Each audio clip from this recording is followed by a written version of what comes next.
Le Cinoche était le dernier club vidéo de Montréal. Ici, plus rien à louer, tout est à vendre. Moi, je m'attendais à vendre mes films en une couple de mois puis fermer les portes. Mais là, je me suis aperçu qu'il y avait un marché pour la vente de films.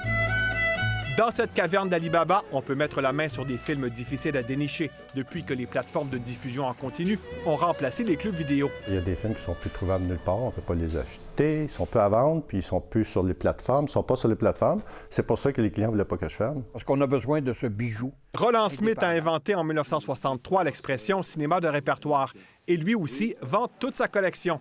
Il déplore qu'avec la dématérialisation des films, beaucoup d'entre eux n'ont pas été numérisés. Les gens qui décident des plateformes, du contenu des plateformes, ne sont pas nécessairement des cinéphiles. Et souvent, ils ont des problèmes de droits d'auteur qui ne sont pas les mêmes compagnies qui les ont produits. Je m'appelle Adèle. Simplement Adèle, c'est mon nom. Faute de distributeurs, certains films n'intéressent pas les géants américains du web.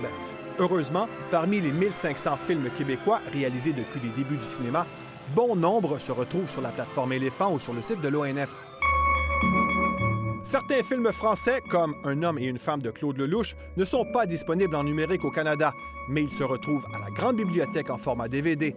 Sinon, d'obscurs sites Internet en hébergent certains. Et la mémoire du cinéma mondial se perd. S'il y a une question qu'on me pose régulièrement, c'est où est-ce que je peux trouver tel film de 1975, 82, 88, peu importe. Mais oui, on constate que certains titres sont disparus, sont sous les écrans radars, parce que la maison de production n'existe plus, parce que le distributeur n'existe plus, parce que les droits n'ont pas été reconduits.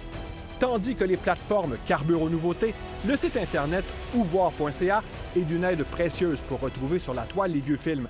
Les copies d'hier qui n'existent plus se vendent parfois à un prix d'or. Une couple d'années, il y a un collectionneur qui m'était arrivé ici. Je pense qu'il voulait acheter Valérie ou l'Initiation. Et j'ai dit, ils ne sont pas à vendre.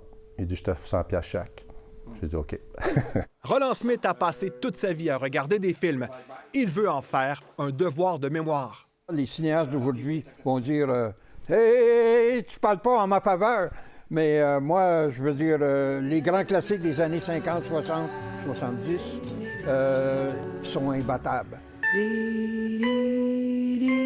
Ici, Louis-Philippe Ouimet, Radio-Canada, Montréal.